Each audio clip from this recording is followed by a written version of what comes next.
Well, maybe I'll just introduce ourselves. This is Reen and I'm Fabian. We are both in university in Dublin, just about to graduate now. And our project that we are introducing now is built on the actual grounds of the college. So it's an interesting project because it's the National College of Art and Design. So it's a nice environment to be based around, and a lot of the people from the university are participating, but also the public space around the university where the university is situated.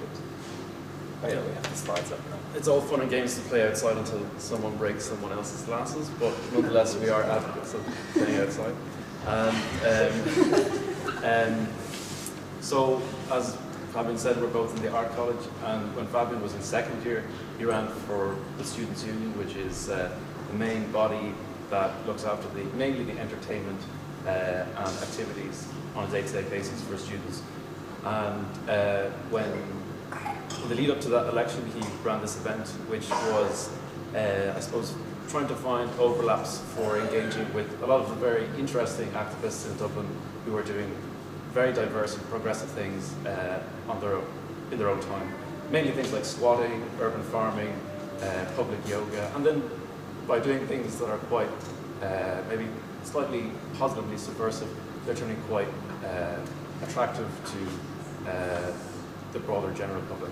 So also kind of what was mentioned a lot when we presented to each other the ideas was rather than complaining about something, is to actually go out and change it. So that was a situation where the college was not great, a lot of complaints, people were a lot of complaining about the management, and we said, okay, we just make an example of it, like how could it be? So we organized like a kind of small university next to the university in the space that you're going to see now.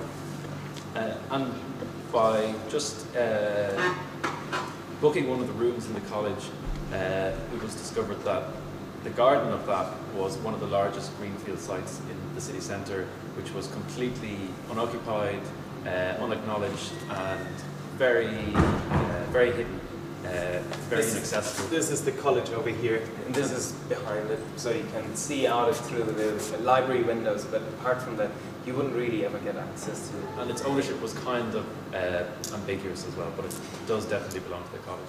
And just in the background there, that runs parallel to the main tourist thoroughfare in Ireland, which leads up to the Guinness Storehouse. So it's definitely somewhere that can become a little bit of a showcase. But seeing this huge resource of a brownfield site, the most obvious thing to do with that, from our point of view, was to do something horticultural. And definitely took the philosophy that never did nature say one thing and wisdom another, so the wisest thing to do would be something ecological. And also it's interesting that, you know, having a garden, I know the NUS, National Union of Students in the UK, are very progressive in assisting different universities to implement from small scale to larger allotments for research and development. So, as Keynes once said, a country that cannot afford art and agriculture cannot afford to exist. So the combination of both of these elements led to turning that garden into... So the first thing was that we ran workshops in it to kind of make people aware that it exists. That was the starting point. Now the photos are on this side. So now this is what it looks like. So this is where it has gotten green and has then gotten in touch with a group of the Dublin community growers. That's just like an initiative that deals with inner city urban farms. They set them up. And Tashka is like the National Trust in Ireland, and they look after both monuments but also ecological and biodiversity projects as well. So they started suggesting people that could get involved with us. Initially the project started with one token box in the corner there, and we put that inside the college. And then, by the by, the person who installed that, who happened to be a 72-year-old businessman with a broken leg, saw this site and just immediately came in one day with bags and tools and broke the lock of the back of it and just set up. I'm always definitely up for, you know, when are asked for forgiveness and permission, but even I was a little bit reluctant. However, I was too busy to say no. I was too well dressed to help him, so I just let him. So and then during the summer, the college still has to open, but it's quite an attractive campus. It's the old Powers whiskey distillery, so a lot of the infrastructure and paraphernalia and operations or brickwork and things like that are still there. So it's quite an attractive, very conducive creative space. So Airbnb wanted to hold their conference there during the summer. So they did that and they left. And then they also do social corporate responsibility. And they saw that we were someone who had signed up for taking money off people. So they had done something with us beforehand, so they wanted to come back. And the college authorities found out about it, and they were intrigued as to why they weren't informed, but they came up and they had seen the garden and they said, well, it looks very nice. So that was the point when the college out of sudden took interest in the existence of the garden and then granted official permission for that to exist. Not very enthusiastic permission, but nonetheless. But then we felt that, seeing as it is so discreet and so unacknowledged, that it might be as I said, we don't really do much gardening. We're too well dressed for that, but and precious. But what we do, having both experience in the Students' Union and doing event management, would be to publicise what had gone on. And also, we had during the college year, we organised Rag Week, which is like a student fun week, and the outcome of that, the route to the end, is raising money for a charity. And we picked a local drug rehabilitation group. And when they came over to receive the cheque, the gardener wanted to tell his story, so he brought them to there. And one thing led to another. They did an apprenticeship scheme during the summer where they just came in, learned life skills and also horticultural skills. It's quite an accessible area of activity to be involved in agriculture. You can just pick up a spade and just start working. So. And what was interesting about this field in comparison to other community gardens is that it's a little bit laid out that everyone works for the same goal. So rather than having small allotments that 2 or 3 people look after, this is one field kind of in boxes, and everyone looks after everything together. And we kind of take a lot of other wasteland and turn that into more box space, but we do it all together. So that's the idea, that everyone participates on the growth of the one crop, rather than everyone growing in small containers individually. And this makes it even more accessible for small groups to come in and to participate, because there's something to do every day, but the tasks are quite clear, and also in certain situations quite repetitive, so they're not difficult to explain, but there's always hands needed. So a lot of people from the college and the community now come in.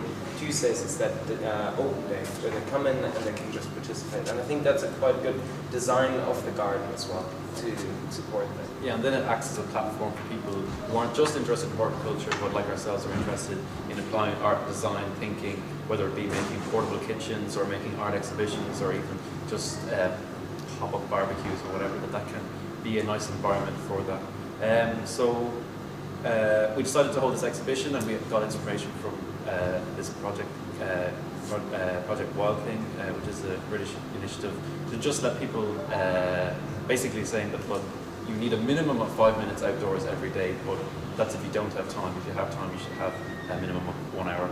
But particularly to encourage children to have their human right to outdoors and unrestricted kind of safe spaces, but that are non-predictable and non-prescribed. So this is also more in our college. There's a general interest, and I think I was saying that outside there for a second, is a lot of the things that you have mentioned as well. In our college, this subject goes around, and it comes up through the different projects that are being done.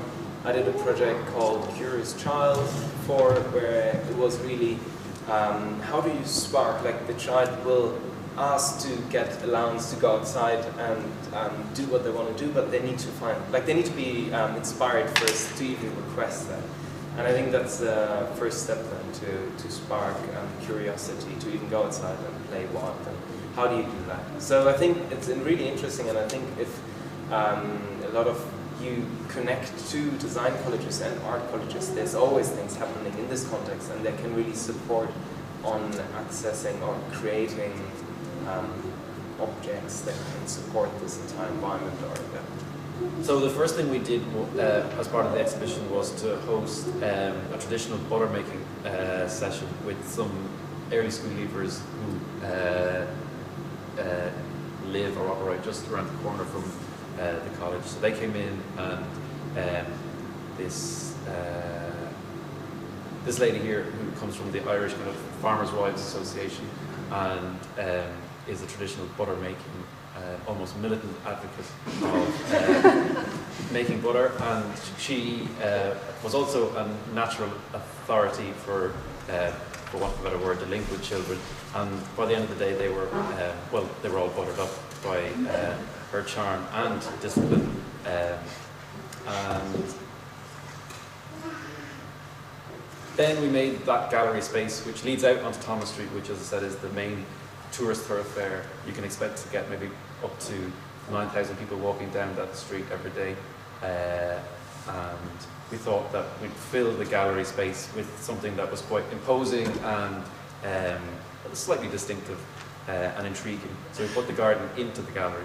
And also, again, promoting the fact that it is a platform for social space, that it is not just therapeutic, but also a great way to meet people, to exchange ideas, skills, and materials. Most of the garden has been built out of claimed objects, just out of skips and whatever. So to promote that and to show people like ourselves who aren't horticulturally fluent, that it's actually quite easy to do. So that's a little bit of the exhibition. And then that was an exhibition in a gallery, but then we tried to make it even more, I suppose, imposed on the community, which there can be a bit of a gulf between people who enjoy the fine arts and also people who maybe are not so interested in that kind of thing. So we made this butcher shop into a gallery as well, and held a barbecue and gave out free drinks and food, and tried to, when they came in for the drinks and food, then we gave them some art as well, so they had to take both. And the interesting thing here was the gallery is sort of the university in an area which is kind of quite different from each other, so it's very, and then the next thing was having, bring the people from the university into the environment, into the close community, and the first thing was bring the community into the gallery, which is kind of like an interesting thing, and this exchange doesn't happen enough at all.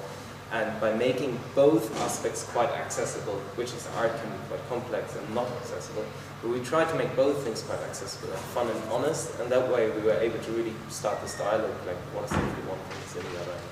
It's quite good.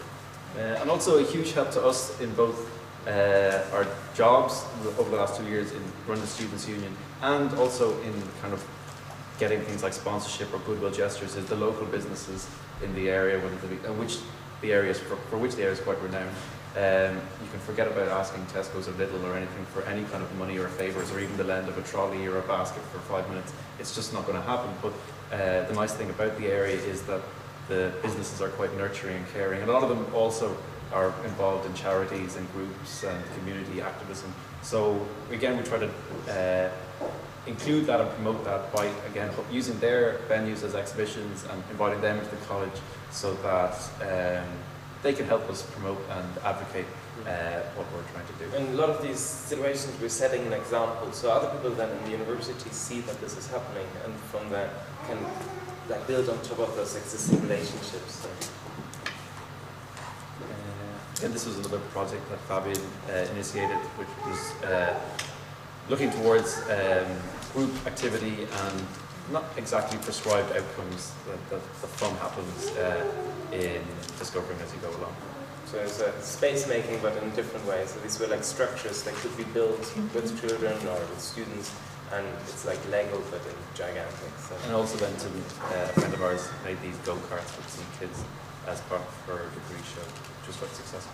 So our ambition for the summer is to run, like last summer, to run more structured and accredited educational certification, and also more fleshed out events, not just horticulture, but also more art and design and event management. That those things happen, but they happen in the most privileged parts of Dublin. So seeing as we have the currency and the reputation of somewhere like the Art College, why can't we do it closer to home? So we're hopefully having this industrial designer who builds kind of quirky and impractical things that are quite spectacular and enjoyable to come to Dublin and help us, I suppose, impress people. This is an inflatable bridge. So all these kind of silly things that get people excited.